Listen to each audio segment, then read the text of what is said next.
Hebreos capítulo 5, por favor, vamos a estar en el versículo 1 al 10. Estos versículos nos van a instruir en cuestión del sacerdocio de Jesús. Si tienen sus Biblias a la mano, por favor, leamos Hebreos 5 del 1 al 10, el sacerdocio de Jesús.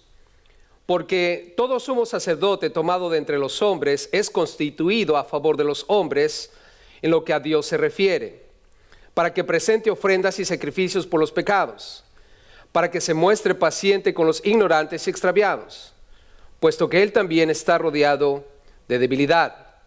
Y por causa de ella debe ofrecer por los pecados tanto por sí mismo como también por el pueblo. Y nadie toma para sí esta honra, sino el que es llamado por Dios, como lo fue Aarón. Así tampoco Cristo se glorificó a sí mismo, haciéndose sumo sacerdote, sino el que le dijo: tú eres mi hijo, yo te he engendrado hoy. Como también dice en otro lugar: tú eres sacerdote para siempre según el orden de Melquisedec. Y Cristo en los días de su carne, ofreciendo ruegos y súplicas con gran clamor y lágrimas al que le podía librar de la muerte, fue oído a causa de su temor reverente. Y aunque era hijo, por lo que padeció, aprendió la obediencia. Y habiendo sido perfeccionado, vino a ser autor de eterna salvación para todos los que le obedecen.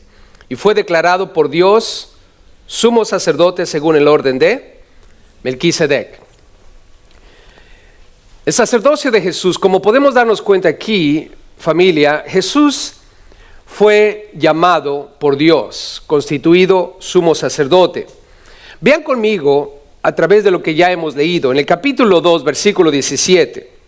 Jesús es nuestro sumo sacerdote, como lo hemos leído. Vean el 17 en el capítulo 2.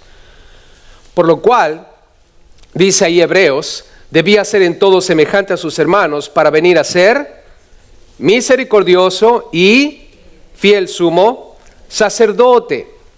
Vean ahora el capítulo 3, versículo 1. Hebreos 3, 1. Por tanto, hermanos santos, participantes del llamamiento celestial, escuchen, considerad al apóstol y sumo sacerdote de nuestra profesión, y su nombre es Cristo Jesús. Vean en el capítulo 4, versículo 14. Por tanto, teniendo un gran sumo sacerdote que traspasó los cielos, y su nombre es Jesús, el Hijo de Dios, retengamos nuestra profesión.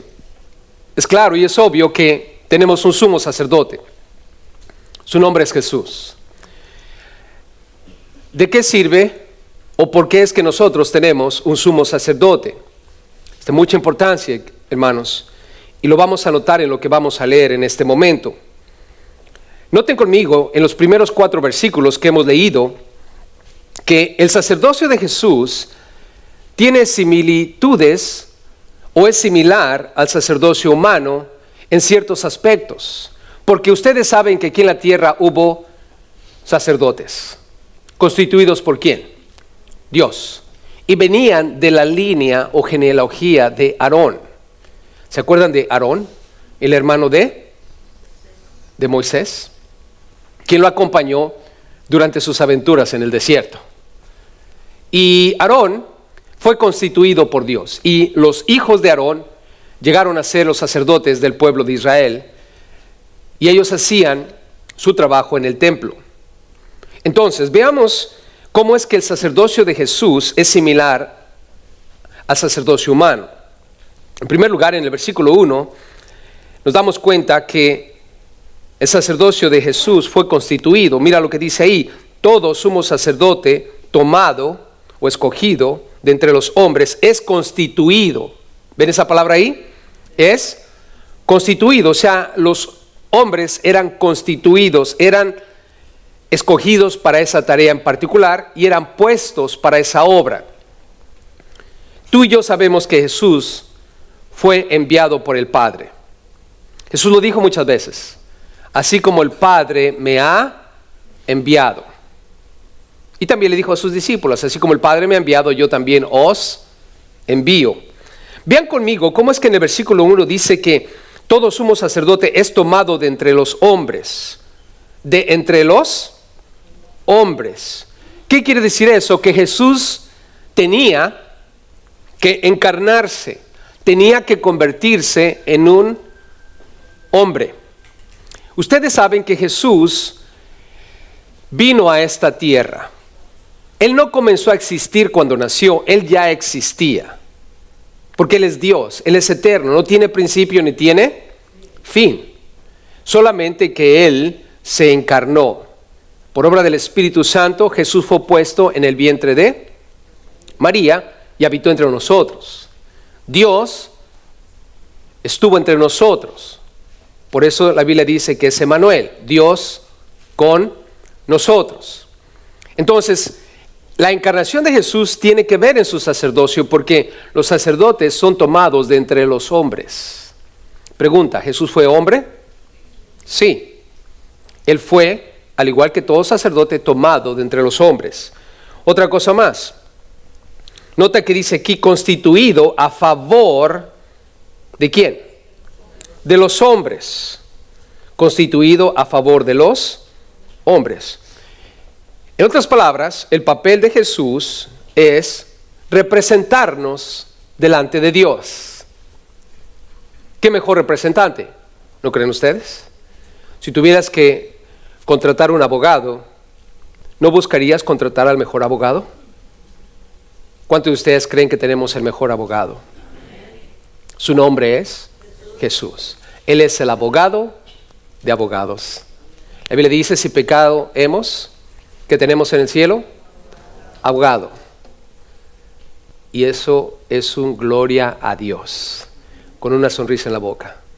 Porque está garantizada nuestra defensa. Él te va a defender, Él me va a defender. Porque Él fue puesto por Dios para representarnos.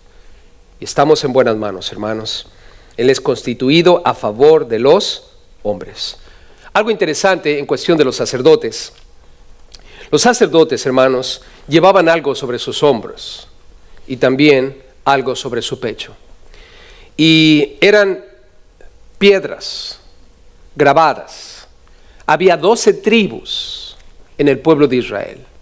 Y en cada hombro ellos llevaban las 6 piedras que representaban las tribus de Israel. 6 de este lado y 6 de este otro lado. Y sobre su pecho tenían un pectoral aquí que se ponían y había 12 piedras. Y también cada piedra representaba a cada tribu de Israel. Hombros y pecho. ¿Qué puedo pensar de eso, hermanos? Hablando de Jesús, nuestro sumo sacerdote, constituido a favor tuyo y mío. El sacerdote tenía que llevar en su corazón, cerca de su corazón, los nombres de las tribus de Israel.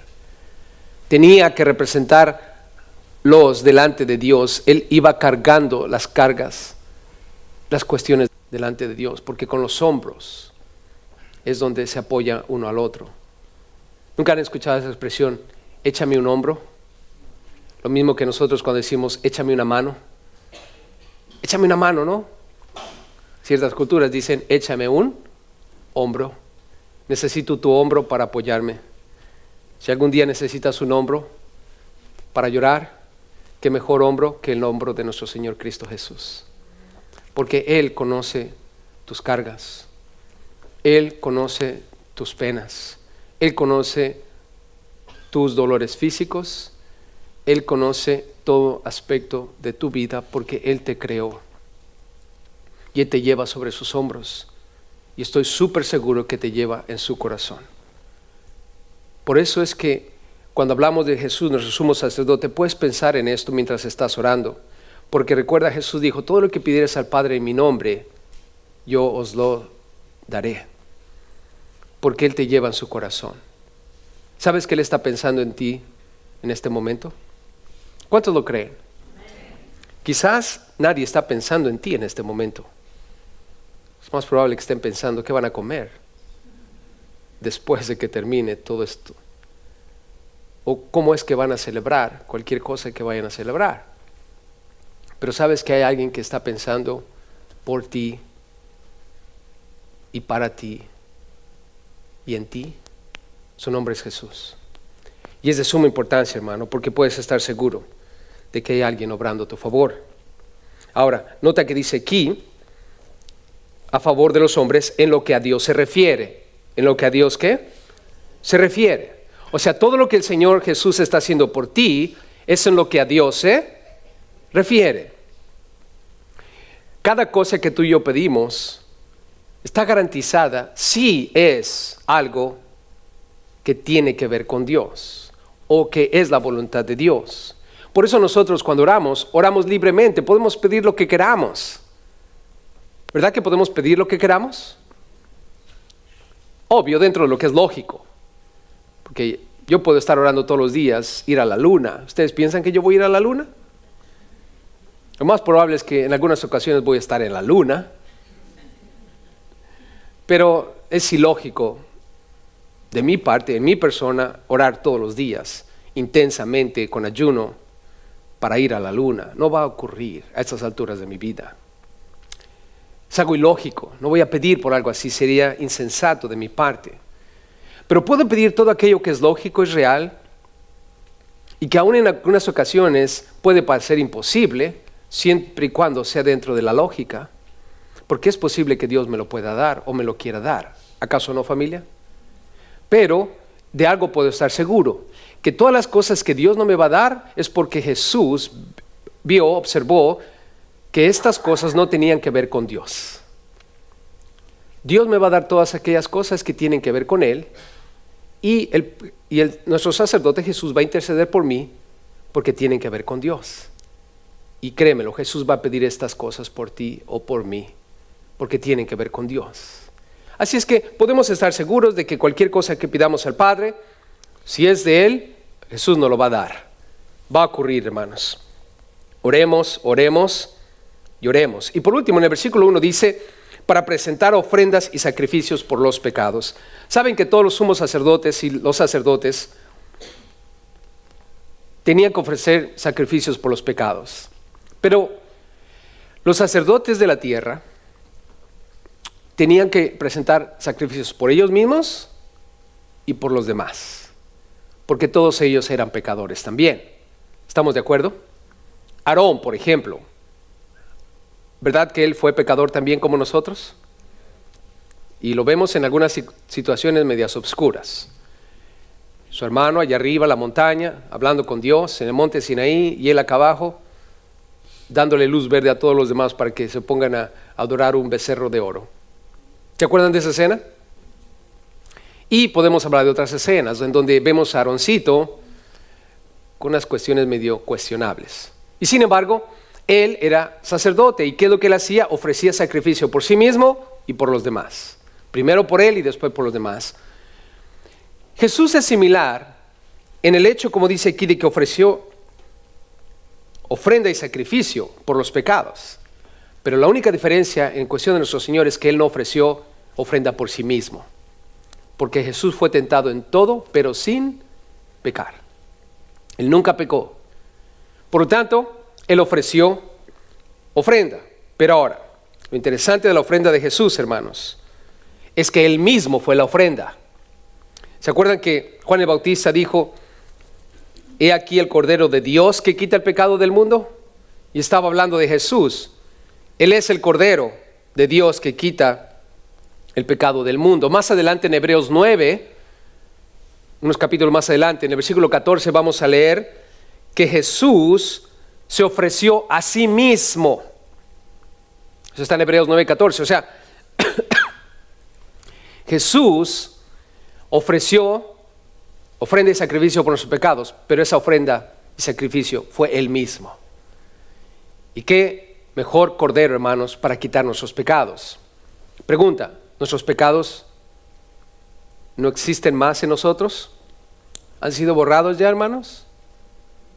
¿No hay más pecado que pagar delante de Dios a causa de lo que Jesús hizo? Ya no hay pecado en nosotros por el cual tengamos que preocuparnos, hermanos. Hemos pecado contra Dios, pero todos nuestros pecados han sido pagados por Jesús. Todos ellos han sido limpiados por la sangre de Cristo. Y Dios prometió que si teníamos fe en Jesús, de nuestros pecados nunca más tendría que memoria. ¿Cuántos estamos libres de culpa ahora, hermanos? Gloria a Dios. Ese amén tiene que levantarse un poquito más de nivel en volumen, hermanos. Como dijera mi nietecita cuando le habla a la Alexa, volumen 10. Hermanos, cada vez que tú escuches que no tienes que pagar por tus pecados, que tus pecados han sido lavados y que el Señor no tiene más memoria de tus pecados, debe ser un amén, volumen 10.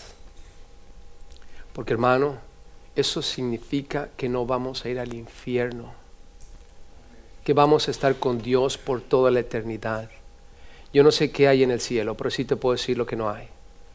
No hay más llanto, ni más tristeza, ni más dolor. Y cuando estemos los redimidos ahí en el cielo, hermanos, la Biblia dice que Él va a cambiar nuestro lamento en baile. La Biblia dice en el libro de Salmos que en la presencia de Dios hay plenitud de gozo. ¿Alguna vez han tenido gozo? ¿Alguna vez han tenido momentos de felicidad, de alegría, que no quisieran irse de ahí? Bueno, en la eternidad con Dios, ese momento va a ser siempre así, hermanos. Me recuerdo de Pedro, Jacobo y Juan cuando estaban en el monte de la transfiguración. Vieron a Jesús en su gloria, hermanos. Tuvieron una probadita del cielo. ¿Y qué dijeron? Ay, Señor, hay que hacer 3 enramadas. Hay que quedarnos aquí. No hay que bajar porque allá abajo están los demonios. Y estaban los demonios literalmente esperándolos. Pero Jesús dijo, no podemos todavía. Pero un día, hermano, nuestra enramada va a estar en el cielo. Porque el Señor fue a preparar lugar para nosotros. Entonces, hablando de Jesús, hermanos, como nuestro sumo sacerdote, es similar en el sentido de que su sacerdocio fue constituido. Pero ahora noten el versículo 2, como algo que caracteriza a nuestro Señor como sacerdote es que Él es compasivo. Dice 2, para que se muestre paciente. La versión King James en inglés dice, quien puede tener compasión. La Biblia de las Américas dice, quien puede obrar con benignidad. Hermanos, tenemos un Señor, un sacerdote que es compasivo. Él es bueno contigo, se va a mostrar paciente.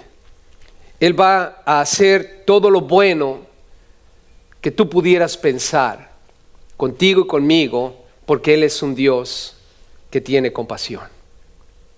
Así es que nunca te sientas desesperado, desechado o terminado a causa de las situaciones de la vida, o aún Dios no lo mande por algún pecado que hayamos cometido contra Dios. Siempre va a ser paciente contigo y conmigo, va a tener esa puerta abierta para que podamos entrar y pedir perdón. Y Él va a traer bien sobre nosotros, hermanos, si somos prontos para arrepentirnos de nuestros pecados. ¿Y con quién es compasivo? Mira, la Biblia dice ahí, Él es compasivo con los ignorantes. ¿Con quién? Los ignorantes. Una persona ignorante es una persona que no sabe nada. ¿Alguna vez han sido ignorantes de algo? Esa carta nos gusta jugarla muchas veces, ¿no? Especialmente cuando nos para un policía. Te dice, te voy a dar una infracción de tráfico por esto que hiciste. Y dices, ay, señor oficial, yo no sabía. Pero ¿cuántos sabían que sí sabían, pero dicen, no sabía? Fue una mentirita blanca que le tiran al oficial. Y dentro dice, Señor, es que si me da esa infracción, voy a tener que tomar del diezmo, de la ofrenda. Y tú no quieres que pase eso, ¿verdad, Señor? Porque tú sabes que ando corto. Y le tiras esa de, yo no sabía, ¿no? Muchas veces decimos, ¿yo no qué? Sabía. Pero si sabías, no eres un ignorante. Eres un extraviado. Porque aquí dice, con los ignorantes y con los extraviados. Entonces, un ignorante, hermano, es una persona que no sabe. ¿Cuántos de ustedes saben que somos pecadores? Por lo tanto, no eres un ignorante en esto. ¿Estamos de acuerdo? ¿Cuántos de ustedes saben que tienen que arrepentirse y pedir perdón a Dios por todos sus pecados? Por lo tanto, no eres ignorante. ¿Cuántos de ustedes saben que Jesús murió en la cruz y pagó por nuestros pecados? No somos ignorantes. ¿Cuántos saben que tenemos que poner nuestra fe en Jesús para ser salvos? No somos ignorantes. ¿Y cuántos de ustedes saben que una vida que cree en Cristo vive para Cristo? Por sus frutos los conoceréis. ¿Cuántos saben eso, hermanos? Por lo tanto, no somos ignorantes. En otras palabras, no te hagas. Nosotros como cristianos muchas veces pecamos deliberadamente, no lo hacemos por ignorancia. ¿Cuántos de ustedes ya tienen más o menos una buena idea de qué es pecado y qué no es pecado? No al 100%, pero un 80, 70, 90%. O sea, ¿ya estamos ahí? Ok, eso no vengas con ese chiste o cuento de que, ay, me caí. Caí, Señor. ¿Caí dónde caíste?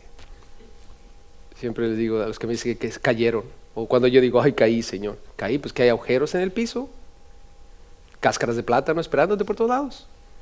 El diablo no hace agujeros en el piso ni tira cáscaras de plátano, hermano. Él pone tentaciones. Nosotros deliberadamente decidimos hacerlo. No somos ignorantes. Pero, nota aquí, el Señor tiene compasión con los ignorantes. Cuando tú y yo en verdad ignoramos algo o hacemos algo no sabiendo, ¿el Señor va a tener compasión por nosotros? ¿El Señor tiene compasión de la gente que no sabe lo que acabamos de decir que nosotros sabemos? Sí. Y por eso es que tenemos un sacerdote glorioso. Cuando hablamos de extraviados, hermanos, estamos hablando de otro tipo de personas. Son personas que de alguna manera se les ha causado que se desvíen. Tienen una opinión errónea que los lleva eventualmente a equivocarse. Y aún ahí tenemos a un tremendo sacerdote, hermanos, porque muchas veces tú y yo podemos practicar el pecado justificando lo que estamos haciendo.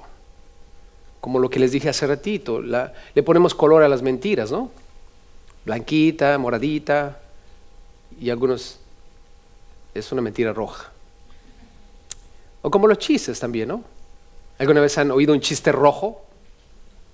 ¿Hay chistes de colores? No, son ideas que nosotros hemos plasmado para tratar de evaluar lo que estamos haciendo. Tenemos que tener cuidado con esas cosas, hermanos, porque a veces nosotros equivocadamente, ya sea por nuestros propios pensamientos o por lo que estamos escuchando, podemos llegar a las conclusiones equivocadas. Tenemos que estar siempre en las Escrituras para no errar. Ayer tuve una interesante conversación con mi nieto porque estaba frustrado un poco de que había perdido su partido de fútbol. Y lo que todos hacemos cuando las cosas no salen como nosotros queremos, le echamos la culpa a todos. ¿Verdad que sí? Y él estaba echando la culpa a los referees y me dijo que teníamos que hablar para que los corrieran. Y la primera pregunta que le hice, mijo, ¿es el único partido que has perdido? Porque ha perdido casi todos. Y me dice, no. Le digo, ok. Otra pregunta, ¿son los mismos referees todo el tiempo? ¿O es la primera vez que tienes esos referees? Es la primera vez. ¿O quiere decir que no perdiste por esos referees? Tendríamos que correr a todos los referees. ¿Por qué no mejor ser honestos y decir, yo soy el problema? Y empezamos a dialogar de una manera interesante, porque a través de los años he aprendido, hermanos, que nosotros nos extraviamos de la verdad. A causa de lo que pensamos, creemos o asumimos. Pero muchas veces lo que pensamos, creemos o asumimos no es la verdad. ¿Alguna vez han estado allí, hermanos? Yo he estado ahí muchas veces. Y es bien importante siempre buscar la verdad. Porque la verdad, hermanos, es lo que nos hace libres. Y sin embargo, hermanos, pregunta, ¿Dios tiene compasión por los extraviados? La respuesta es sí. Yo le doy gracias a Dios porque a través de los años de estar leyendo la Biblia y enseñándola, a estas alturas de mi vida me doy cuenta que cosas que enseñé hace 10 o 15, 20 años atrás no eran verdad. Lo bueno es que en aquellos entonces no había nada de social media, no hay nada grabado. Estoy libre de culpa. Pero en esos días tengo que tener mucho cuidado. Y sin embargo todavía cometo errores. El otro día estaba escuchando en mi sermón y dije, ay, ¿para qué dijiste eso? Pero bueno, ¿Dios tiene compasión de mí cuando estoy extraviado? Sí. ¿Dios tiene compasión de ti cuando estás extraviado? Sí. ¿Eso nos da permiso para extraviarnos? No, es lógico. Están ustedes ciertos conmigo de eso. Pero sin embargo, hermano, nosotros tenemos que entender, la Biblia dice en el libro de Isaías, que todos nosotros nos descarriamos como ovejas. Cada cual se apartó por su camino. Pero Jehová, aún con todo eso, cargó en Jesús el pecado de todos nosotros. ¿Acaso no es glorioso, hermanos? Tanta gente que anda ahorita extraviada, siguiendo sus propios pensamientos, sus propias opiniones, sus propias, lo que asume. Y sin embargo, lo interesante es que sus pecados ya fueron pagados por Cristo en la cruz. Hay provisión para ellos. Es solo cuestión de que se arrepienten y vengan a Cristo. Y lo triste de todo, hermanos, es que muchas personas nunca van a disfrutar de la compasión de Cristo porque no se acercan a Él. Y está ahí disponible. Es una fuente que está abierta 24 horas, 7 días, 365 días, hasta que te mueras. Increíble, hermanos. Ahora, vean lo que dice el versículo 2 al final. Él también está rodeado de ¿qué? Debilidad. O sea que Jesús, cuando estuvo aquí en la tierra, hermanos, Él experimentó las debilidades humanas. Porque cuando estamos hablando de rodeado de debilidad, estamos hablando de que Él, cuando estuvo aquí en la tierra como ser humano, tuvo que pasar las mismas cosas que tú y yo pasamos. ¿Alguna vez han tenido hambre? ¿Alguna vez han tenido hambre? ¿Cómo se siente uno? ¡Uy! ¿Verdad que sí? Los hombres nos ponemos de malas. ¿Verdad que sí, hermanas? ¿Cuántas han sí, testigas de eso? Por eso cuando llega el ogro, ¿qué hacen rápido? Prenden la estufa. Y ya, cuando el ogro llega y ve el... ¿Y por qué digo ogro? Porque yo también soy así. Sí, que estamos en el mismo club, muchachos, no se me agüiten. ¿Qué pasa? Cuando vemos que ya las tortillas están siendo torteadas, más bien cuando vemos que las avienta al microwave, ya por lo menos, ya ahí va. Y ese momento de debilidad que estamos experimentando, ¿alguna vez ustedes han sentido ira, enojo? Y han flaqueado de tal manera que de repente hay agujeros en la pared, puertas rotas, trastes rotos, ¿verdad? Esposos en la sala, etcétera. Esos momentos de flaqueza y debilidad. Pregunta, ¿Jesús tuvo momentos así donde fue de alguna manera llevado a enojarse? Claro, lo vemos enojado. En una sinagoga trajeron a un hombre que tenía una mano seca para probarlo. Y dice la Biblia que Jesús los miró con enojo por lo que estaban haciendo. Él entró en el templo, hizo un azote de cuerdas. Estaba enojado con lo que habían hecho con la casa de ¿qué? De su padre. Ahora, todo eso, hermanos, lo hizo sin pecar. Él no pecó en nada de eso. Y podemos ver cómo él actuó y experimentó lo que tú y yo experimentamos muchas veces. Ahora, si hubiera estado en la sinagoga y yo hubiera sido Jesús, hubiera matado a todos los que estaban ahí. Y de lo mismo yo hubiera hecho en el templo, porque yo no soy Dios, yo no podría haber resistido tanta indignación. Y sin embargo Jesús pudo. ¿Por qué? Porque Él es Dios. Él no puede pecar, hermanos. Y Él vino para enseñarnos a vivir con nuestras flaquezas y debilidades. ¿Cómo enfrentar, hermanos? ¿Podremos enojarnos sin pecar? ¿Podremos? ¿Podremos? Sí, si estamos en Cristo, sí podemos. La Biblia dice, airaos, pero no pequéis. Y podemos usar miles de ejemplos que estoy seguro has escuchado ya. Todos tenemos una capacidad de comportarnos de acuerdo a la altura de lo que Dios espera de nosotros. Sin embargo, lo bueno de esto, hermanos, es que Jesús te entiende y me entiende cuando la regamos. ¿Por qué? Porque Él pasó y experimentó lo que tú y yo hemos o estamos experimentando hoy. Así es que tenemos un sacerdote buenísimo, hermanos. Otra cosa, mira el versículo 3. Y por causa de ella debe ofrecer por los pecados, tanto por sí mismo como también por el pueblo. Está hablando de los sacerdotes humanos. Ofrece por Él mismo y por el pueblo. ¿Qué nos muestra eso? Que es un intermediario. ¿Qué podría yo decirles de nuestro Señor Jesús? Que el sacerdocio de nuestro Señor Jesús es intermediario. ¿Quién nos une con Dios, hermanos? Jesús. Interesante, cuando veo la cruz, Jesús murió en la cruz con los brazos extendidos. Yo personalmente, tú, todos nosotros como pecadores que somos, no podemos estar en la presencia de Dios. No podemos acercarnos a Él. Dios le responde a Moisés cuando Moisés le dice, déjame verte. Dios le dice, tú no puedes verme. Porque Dios es santo, hermanos. Y Moisés era un pecador. Él solo pudo ver la gloria, pero no podía estar en la presencia de Dios. Pero sin embargo, hermanos, ahora tú y yo un día vamos a estar en la presencia de Dios. ¿Cómo es posible eso? ¿Gracias a qué? A Cristo Jesús, quien es nuestro intermediario. La Biblia dice que hay un intermediario entre nosotros y Dios. Su nombre es Cristo Jesús. Él es la conexión, porque Él, siendo Dios, puede tocar a Dios. Él, siendo humano, puede tocarte a ti, puede tocarme a mí. Él extendió sus brazos, hermanos, para tocar a ambos. A través de Cristo Jesús podemos llegar al Padre. Recuerda, nadie llega al Padre si no es por quién, por Jesús. Él es el camino, la verdad y la vida. Versículo 4 nos muestra que Jesús en realidad, hermanos, fue llamado por Dios. Nadie toma para sí esta honra. Pregunta, David, el rey David, ¿podía ser sacerdote? Solo porque él era el rey, decía, yo voy a ser sacerdote. La respuesta es no, hermanos. Nadie podía ser sacerdote a menos que Dios lo hubiera determinado. Aquí es lo mismo.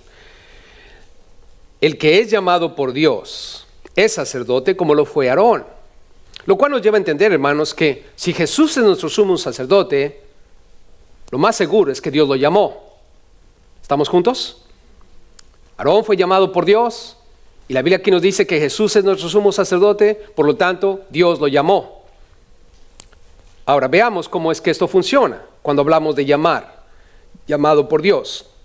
Veamos del versículo 5 al 10. Claramente nos vamos a dar cuenta, hermanos, que Jesús como sacerdote fue establecido por Dios. El Padre, dice el versículo 5, lo confirmó, como lo veo, miren aquí. Dice, así tampoco, hablando de que el hombre no puede constituirse o llamarse a sí mismo sacerdote, así tampoco Cristo se glorificó a sí mismo haciéndose sumo sacerdote. Pregunta, ¿Cristo se puso como sumo sacerdote él mismo? No, Él no lo hizo, hermanos. Un versículo interesante, quiero leerles. Juan 8:54. Juan 8:54. Escuchen esto. Respondiendo Jesús, dijo lo siguiente. Si yo me glorifico a mí mismo, mi gloria nada es. Y luego dice, mi Padre es el que me glorifica, el que vosotros decís que es vuestro Dios. Jesús con estas palabras está diciendo, el Padre es el que me glorifica. Y lo que estamos leyendo, Cristo no se glorificó a sí mismo, fue puesto por el Padre. Cuando leamos Hebreos capítulo 10, nos vamos a dar cuenta que la voluntad del Padre era que Jesús viniese a la tierra, que Jesús tomase un cuerpo humano para morir por nuestros pecados. Fue declarado, fue constituido, fue llamado por el Padre, Dios. Y Jesús, nuestro Dios, vino aquí a la tierra. Él no se puso a sí mismo. Y nota en el versículo 5. Dice, sino el que le dijo, tú eres mi hijo, yo te he engendrado hoy. Tú eres mi hijo, yo te he engendrado hoy. Esta frase, hermanos, fue usada por el Padre en referencia a Jesús. Tú eres mi hijo, yo te he engendrado hoy. Ahora, esta frase, hermanos, está en Salmos capítulo 2. Lo que estamos leyendo aquí, el autor de Hebreos la tomó del libro de Salmos. En el capítulo 2, versículo 7, el versículo lee, yo publicaré el decreto, Jehová me ha dicho, mi hijo eres tú, yo te engendré hoy. De ahí lo tomó el autor de Hebreos.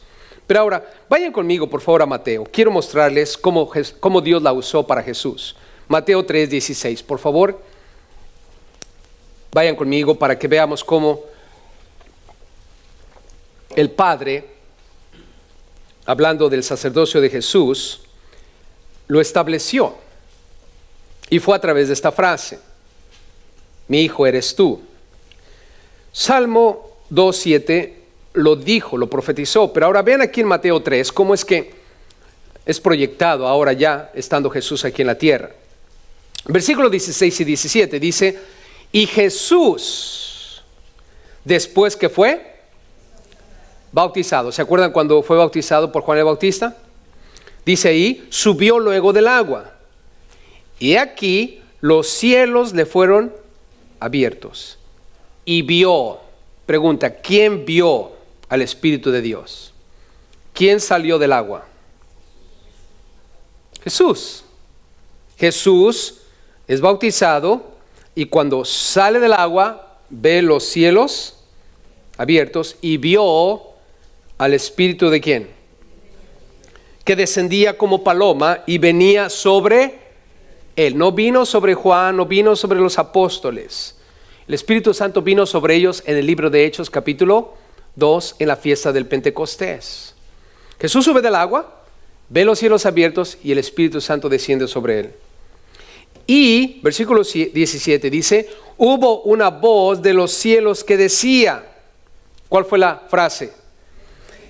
Este es mi hijo amado, lo mismo que estamos leyendo en Hebreos que fue escrito en Salmos, pero hay algo que el Padre añade, en quien tengo ¿qué?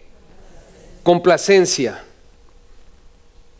Ahora recuerden, el Padre lo dice, en quien tengo complacencia, después de que Jesús recibe el Espíritu Santo.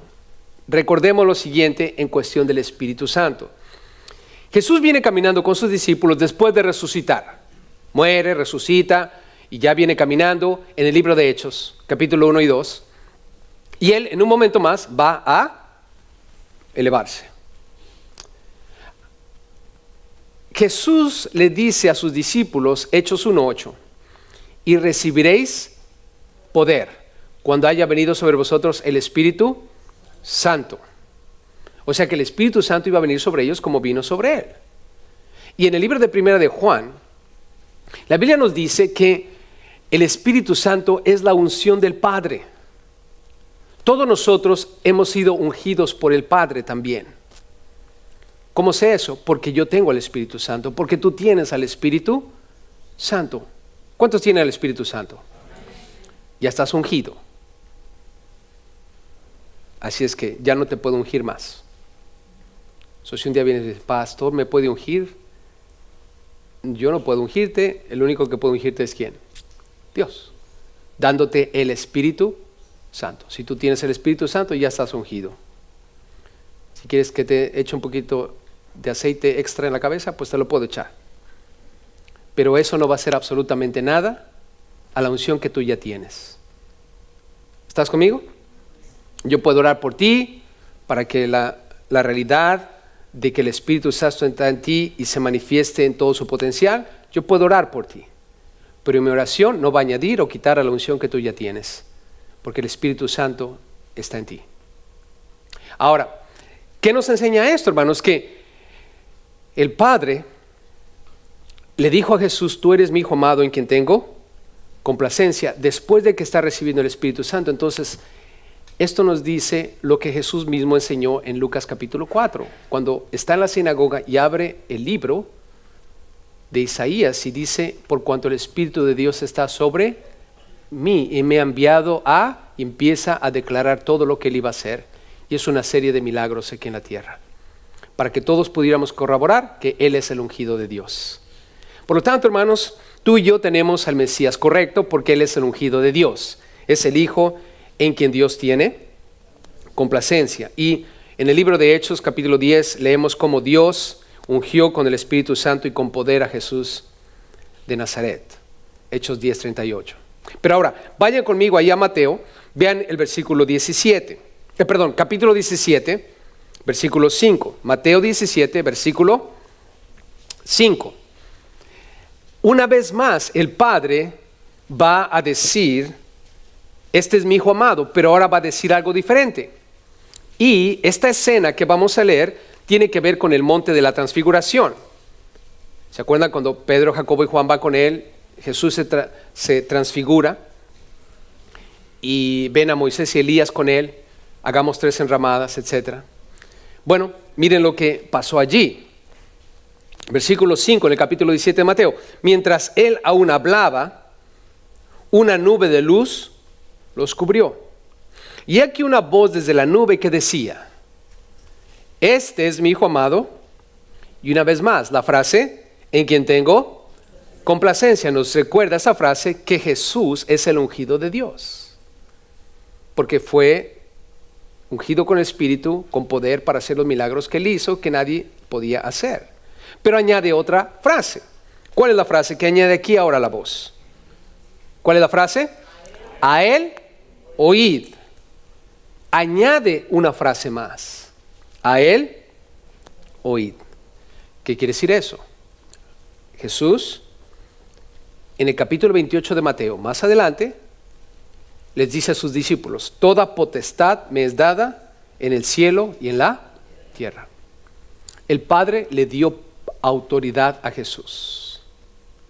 Y por eso el Padre dice, a él oíd.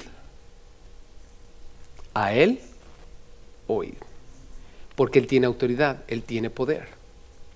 Entonces, ¿qué nos enseña esto, hermanos? Que estamos nosotros como cristianos con el verdadero Mesías, porque fue establecido por Dios el Padre y lo podemos ver a través de lo que hemos leído. El Padre mismo desde el cielo con una voz dijo, este es mi Hijo amado en quien tengo complacencia. O sea, él es mi ungido y además a él oíd. Él tiene autoridad. Versículo 5, regresando a Hebreos. Nos damos cuenta entonces que el Padre lo confirmó. Cristo no se confirmó a sí mismo, el Padre lo dijo, tú eres mi Hijo, yo te he engendrado hoy. Pero ahora, vean el versículo 6. Todo esto estaba escrito. Versículo 6 dice, como también dice en otro lugar. O sea, la palabra lo predijo. Tú eres sacerdote para siempre, según el orden de Melquisedec. Más adelante vamos a aprender sobre Melquisedec, así es que mantengan sus antenitas de vinil bien prestas, porque vamos a llegar allí. Solamente ahorita quiero enfatizar lo que dice aquí. Tú eres sacerdote para siempre. Esta frase está escrita en el Salmo 110, versículo 4. Salmo 110, versículo 4. Ya estaba escrito. La palabra lo predijo. Y les voy a dar un dato interesante aquí, en cuestión de que ya estaba predicho que Jesús iba a ser. ¿Se acuerdan de Elí, el sacerdote que tenía 2 hijos bien traviesos? Y lamentablemente Elí no hizo nada por corregir a esos 2 muchachos y hubo un caos durante ese tiempo. Y Dios habló con Elí. Y Dios le dijo lo siguiente. Después de explicarle qué es lo que iba a pasar con sus hijos, le dijo Dios a Elí lo siguiente. Esto está en 1 Samuel 2, versículo 35. 1 Samuel 2, 35. Escucha lo que Dios le dice a Elí. Y yo me suscitaré, o como dice la Biblia de las Américas, levantaré para mí un sacerdote fiel, que haga conforme a mi corazón y a mi alma, y yo le edificaré casa firme y andará delante de mí ungido todos los días. O sea que Dios le dijo a Elí que un día el sacerdocio arónico de Aarón iba a terminar. No iba a existir más. Y él, el Padre, se iba a levantar un sacerdote fiel que hiciera la voluntad de su corazón. Pregunta, ¿quién vino a hacer la voluntad del Padre aquí en la tierra, hermanos? Cristo Jesús. ¿Hay sacerdotes hoy en la tierra, en el pueblo de Israel? No. No hay templo, no hay sacrificios, no hay sacerdocio. Ya terminó. ¿Quién es nuestro sacerdote, hermanos? Cristo Jesús. ¿Y por qué le llamamos sacerdotes a los padrecitos de la Iglesia Católica si ya no hay sacerdotes? Bueno, sencillamente ellos tomaron la idea del templo, la idea del sacerdocio, y ellos vienen a ser intermediarios. Pregunta: ¿un ser humano como tú y yo podrá ser nuestro intermediario delante de Dios? ¿Quién es nuestro intermediario delante de Dios, hermano? Él es el único sacerdote, el sumo sacerdote. ¿Es correcto buscar a seres humanos para llegar a Dios? No, hermanos. No. Es pecado contra Dios.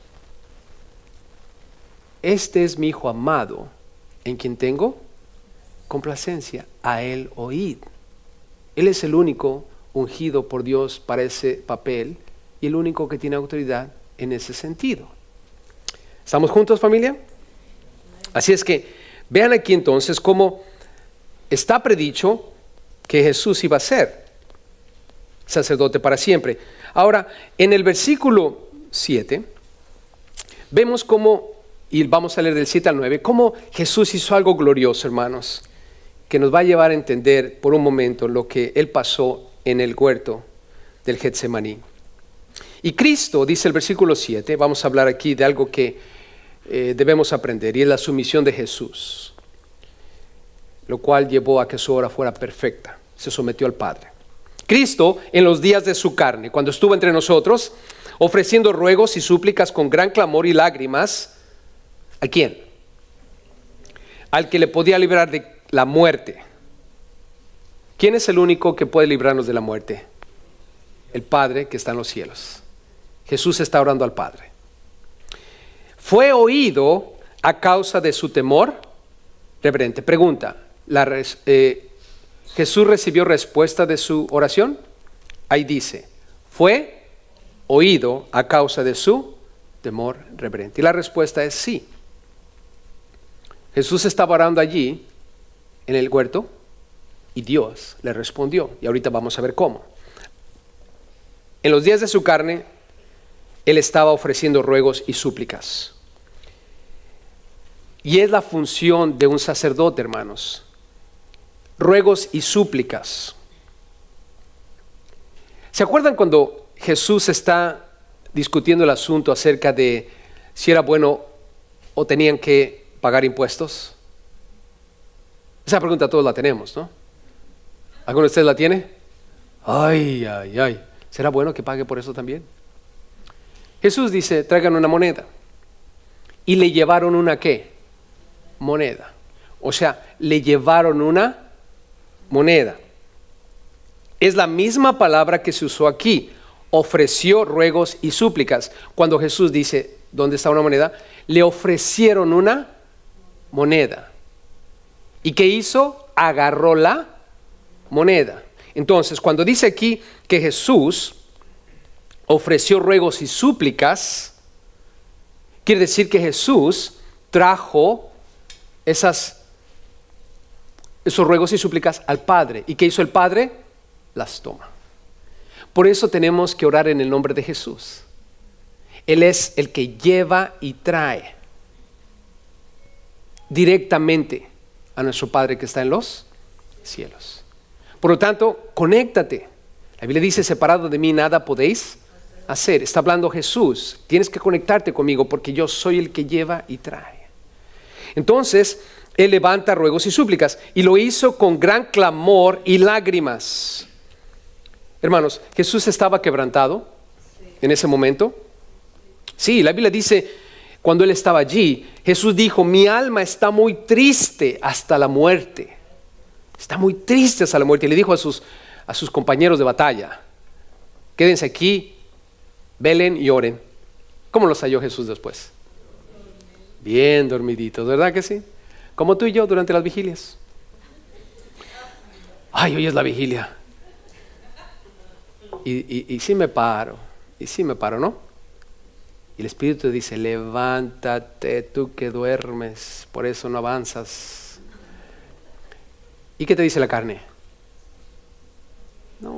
está haciendo frío. Y es Santana, ¿qué tal si te violan? ¿Qué tal si te rapta? ¿Qué tal si te...? Y ahí va. ¿Y qué pasa? La carne vence, ¿no? Te tapas y dices, Dios sabe. Mi corazón está con ellos. Yo no te necesito en corazón, te necesito en persona. Ven acá. Pero bueno, y ya. Ahora, pregunta, ¿Dios tiene compasión de ti mientras estás ahí acostadito, todo apachurrado por la carne? Sí. Qué bueno es Dios, ¿verdad? No quiere decir que Dios te la está pasando. Dios te entiende. ¿Por qué? Porque vio a Pedro, Jacobo y Juan como bien dormido. Yo imagino que Pedro roncaba. No sé por qué, tengo una corazonada que él roncaba, pero como roncar. No sé por qué. Tengo la corazonada que... Entonces imagina, llega Jesús y tan ronque y ronque. Como tú y yo cuando es momento de orar, ¿no? Entonces, dice la Biblia que él estaba en agonía, estaba triste. Es más, dice que su sudor era como grandes gotas ¿de qué? De sangre, hermanos. Que caían hasta la tierra, dice. Imagínate el sudor. ¿Alguna vez han estado trabajando así arduamente y ven el sudor caer? Yo he visto a las señoras que hacen tortillas. Dan trabajo y bien duro y el sudor cae, ¿no? Por eso no le echan sal a la masa ya, porque ¿verdad? Y la señora le hace así y luego agarra la bolita y porque está trabajo y puedes ver las gotas de sudor que caen, ¿no? Imagínate Jesús en esa escena también. En lugar de estar amasando tortillas, nuestro Señor estaba en un momento bien difícil, ¿no? Y dice que las gotas caían. Imagínate la escena, hermano, gotas de sangre cayendo. O sea, no eran literalmente gotas de sangre, dice que eran como gotas de ¿qué? Sangre, o sea, era algo intenso, es la idea. Pero estaba sudando, estaba en un momento de agonía. Imagínate a alguien agonizando. Entonces, vayan conmigo a Lucas, por favor, capítulo 22, y solo quiero leerles esto para que podamos entender los versículos y de esa manera llegar al punto en el versículo 8 que quiero que vean conmigo, y es aprender lo que él hizo, someterse. Lucas capítulo 22, por favor. Quiero que leamos la historia de lo que pasó cuando él estaba en el jardín. Versículo 39, Lucas 22, 39. Lucas 22, 39. Vamos a terminar el versículo hasta el versículo 46. Dice, y saliendo se fue como solía al monte de los Olivos, y sus discípulos también le siguieron. Cuando llegó a aquel lugar, les dijo, orad, que no entréis en tentación. Y él se apartó de ellos a distancia como de un tiro de piedra, y puesto de rodillas, oró, diciendo, y aquí viene, Padre, si quieres, esa es la oración, pasa de mí esta copa, pero no se haga mi voluntad, sino la tuya. Si quieres, pasa de mí esta copa, pero no se haga mi voluntad, sino la tuya. Y se le apareció un ángel del cielo para fortalecerle. ¿Se acuerdan que él está agonizando, sudando como gotas de sangre? Está con una tristeza muy profunda. Y llega este ángel para fortalecerlo. Y estando en agonía, 44, oraba más intensamente. Y era su sudor como grandes gotas de sangre que caían hasta la tierra. Cuando se levantó de la oración y vino a sus discípulos, los halló durmiendo a causa de la tristeza. Y les dijo, ¿por qué dormís? Levantaos y orad para que no entréis en tentación. En lo que hemos leído aquí en Hebreos, dice que su oración fue oída a causa de su temor reverente. Su oración fue oída. Jesús está orando aquí, si es posible, Padre, que pase de mí esta copa. La pregunta, ¿qué es la copa? La copa, hermanos, no era su muerte, sino el sufrimiento. ¿Por qué? Porque la voluntad de Dios es que Él muriese en la cruz. ¿Estamos de acuerdo? Jesús no iba a orar por algo que no era la voluntad de Dios o cuestionar la voluntad de Dios. Él está orando, no pidiendo al Padre no morir, sino Él está orando por el sufrimiento que va a experimentar en la cruz. ¿Han visto el sufrimiento en la cruz? ilustrado en la película La Pasión de Cristo? ¿Han visto esa película? Si no la han visto, véanla. Ahora, si no te gusta la sangre, no la veas, porque está muy sangrienta, de verdad. Pero para mí solamente es una pequeña idea de lo que realmente ocurrió. Y si tienes que pensar en qué es la copa aquí, no es la muerte. Jesús no está diciendo, Padre, si es posible, si quieres, que no muera en la cruz. Eso hubiese sido una oración incorrecta. Y Jesús no hubiera hecho tal oración, hermanos. Jesús sabía que tenía que morir porque era la voluntad del Padre. Porque lo está declarando aún él mismo. No se haga mi voluntad, sino la tuya. Todos nosotros aquí sabemos para qué vino Jesús a la tierra. Él no está orando para evitar la muerte. Él está orando para evitar, o si era posible, que el Señor, nuestro Padre, lo asistiera durante los momentos de sufrimiento. ¿Qué nos enseña eso a nosotros como cristianos, hermanos? Pregunta, ¿Jesús sufrió aquí en la tierra? Sí. ¿Algo extremo que tú y yo nunca vamos a pasar? Yo no creo que vayamos a pasar por algo así, hermano. No vivimos en un país en donde cosas como esas puedan ocurrir. Quizás algunos otros cristianos. Pero sin embargo, ¿qué nos muestra eso, hermanos? Jesús sufrió en un grado muy elevado. ¿Acaso no Él entiende nuestro sufrimiento, hermanos? Y la verdad de la cosa, si somos honestos, muchas de las cosas por las cuales sufrimos tú y yo no tienen sentido. Solamente está aquí en la cabeza. Nos estamos ahogando en un vasito de agua. ¿Acaso no es cierto, hermanos? Somos, como dijera mi nieto hablando de una chica que es su amiga, she's a drama queen, dice. Abuelo dice, es una reina del drama. Y me empieza a contar todo lo que hace. Le digo, sí, mijo, muchas chicas así son. Puro drama. Pero los hombres no estamos excluidos de eso. También somos dramáticos. Especialmente cuando nos creemos muy machos y vemos un ratón y nos echamos a correr. Y sale la jefa con la escoba y la mata. La mamá. Pero sin embargo, hermanos, regresando al punto del dolor, Jesús lo experimentó, Jesús te puede entender, me puede entender. Ahora, dice en Hebreos, regresando a Hebreos aquí, para concluir ese versículo 7, dice que Él suplicó al que le podía librar de ¿qué? ¿Librar de qué? De la muerte. Y fue oído. Ajá, esa es la clave. ¿Qué parte de su oración fue escuchada por el Padre, cumplida en la vida de Cristo? Dios el Padre lo libró de la muerte. Jesús resucitó al tercer día, hermanos. No lo libró de la cruz. ¿Lo libró de qué? De la muerte. Él resucitó con poder. Esa oración fue contestada, hermanos. Entonces, si tú me preguntas qué estaba pasando ahí en el Monte de los Olivos cuando Él está orando, Él está diciendo, Padre, yo sé que tu voluntad es morir en la cruz, pero yo sé que al tercer día tú me vas a resucitar.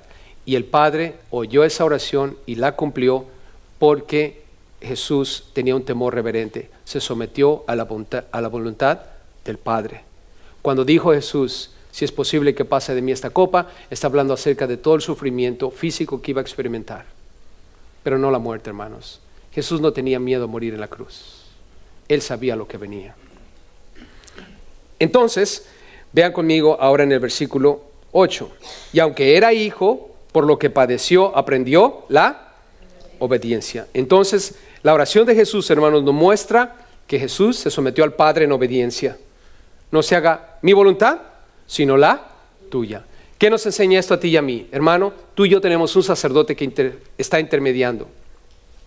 Cuando tú y yo oramos, recuerda una cosa, Jesús va a llevar y traer nuestras oraciones al Padre. Las oraciones que tienen que ver con Dios, todas van a ser cumplidas, absolutamente todas. Las que no son cumplidas no tienen que ver con Dios, porque Jesús no está cumpliendo caprichos ni está buscando que tu voluntad sea hecha aquí en la tierra, ni la mía. Él está buscando que la voluntad del Padre sea hecha. Y cuando tú y yo estamos orando y orando, no es porque estamos tratando de que Dios descubra cuál es la voluntad de Él para con nosotros. Él sabe qué es lo que Él quiere para nosotros y lo que nos va a dar aquí en la tierra. Lo que pasa es que cuando tú y yo estamos en oración, le estamos diciendo al Padre, estoy sometido a ti como Cristo estaba sometido a ti, te obedezco, estoy aquí para hacer tu voluntad y no la mía. Versículo 9 dice, y habiendo sido perfeccionado, vino a ser autor de ¿qué, hermanos? Eterna salvación. Cuando dice sido perfeccionado, la frase quiere decir, y cuando Cristo consumó la obra, cuando la obra llegó a la perfección. ¿Y cuándo llegó a la perfección? Cuando la cruz dijo, consumado es, ya está pagado. Y al tercer día resucita, se eleva al cielo, hermanos. ¿Por qué se fue? Porque no había nada más que hacer aquí en la tierra. Él ya había sido perfeccionado en la obra que Él vino a hacer. Y gracias a esa perfección con la que Él se sometió al Padre, ahora es el autor, el que causó nuestra eterna salvación. ¿Para quiénes? Para todos los que le obedecen. ¿Alguna vez han escuchado en la Biblia para obediencia del Evangelio? Está en Romanos. ¿Qué es obedecer el Evangelio? Creer que eres pecador, pedir perdón, arrepentirte, creer en Cristo Jesús como suficiente de todos tus pecados y entregarle tu voluntad a Él, para que Él haga su voluntad en ti. ¿Cuántos obedecen al Padre que está en los cielos? Esa salvación es tuya. Y terminamos en el versículo 10. Y fue declarado por Dios sumo sacerdote según el orden de Melquisedec. ¿Quién lo declaró? El Padre. Por lo tanto, es legítimo, es aprobado por Dios el Padre. Por lo tanto, el Mesías que nosotros tenemos, el Rey de Reyes y Señor de Señores, el sumo sacerdote, es Jesús. Es Jesús y nadie más, hermanos. Y lo que aprendemos de todo esto es lo siguiente. Perfecciona tu vida de oración. Tu vida de oración y la mía deben ser perfeccionadas. Constancia, perseverancia, precisión. Y a través de nuestra oración, hermanos, no estamos pidiendo al Padre. Estamos mostrándole al mundo que nosotros obedecemos al Padre y nos sometemos a su voluntad. Jesús va a estar allí para representarte. Él te carga sobre sus hombros, Él te lleva en su corazón. Él sufrió y ha padecido todo lo que tú y yo hemos sufrido y estamos padeciendo. Él te entiende a la perfección. Él te va a fortalecer, Él te va a levantar, Él te va a equipar con todo lo que tú necesites. Pero la clave es la oración, porque Él es el sumo sacerdote que te va a representar, pero tienes que venir a Él. Acércate confiadamente al trono de la gracia para alcanzar misericordia y hallar oportuno socorro cuando lo necesites. Él está allí y es un sacerdote compasivo que te ama con todo su corazón. Echa mano de esa bendición. Él está ahí.